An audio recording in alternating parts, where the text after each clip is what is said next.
Kami nga pala ang Cuatro Santos. Marami nagtataka kung bakit namin ginagawa to. Ginagawa namin ang paglilinis sa kalikasan para ma-inspire ang mga kabataan. So tara, samahan nyo kami sa paglilinis ng ating kalikasan. Kaya naman ngayong araw, ito ang aming lilinisin. So tara, samahan mo kami maglinis. Let's go!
So dito mga bro, ayan, nag-grass cutter na natin lahat.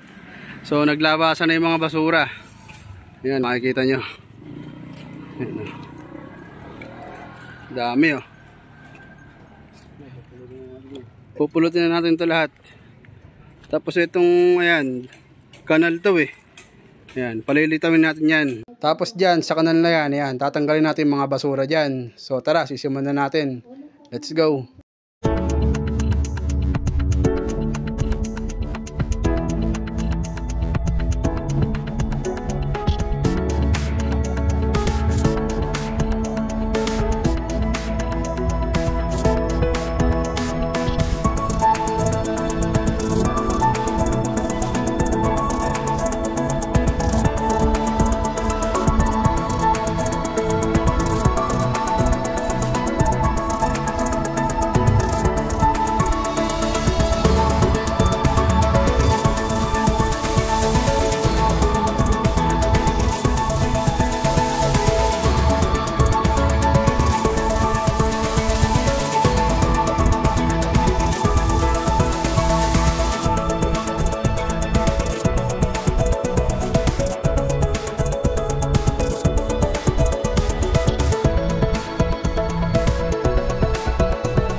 So mga bro, update ko lang kayo mamaya.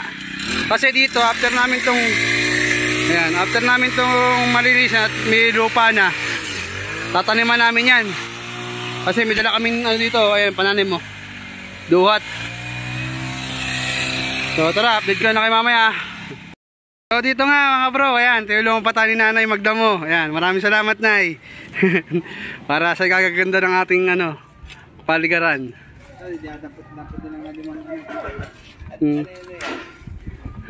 So mga bro, ayan, malinis na. Tapos nakapag-ukay na din kami. Ayan. Dito magtatanim tayo ngayon. Ayan, duhat. 3 duhat yan, saka isang mangga. Ayan, nakapag-ukay na din kami. Sasalpak na lang. Ayun. Ayan.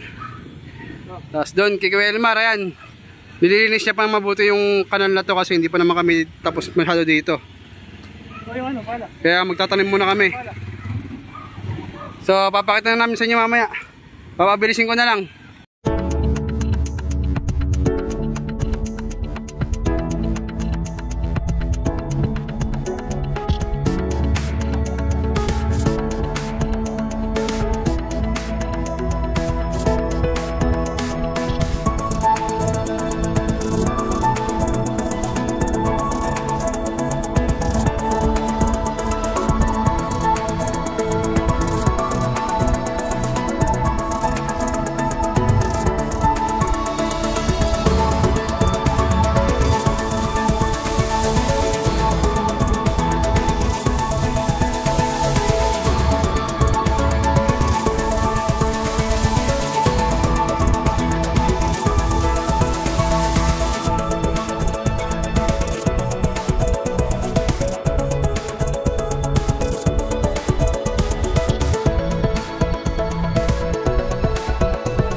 So mga bro, ayan, lumitaw na yung kanal dito. Ayan. Kanina parang gubat to eh. Tapos ayan, nakapagtanim na din kami. Ayan, duhat yan. Yan pa, may tatlo pa doon. 3 duhat, saka isang mangga. Okay. Yan. Ito yung mangga.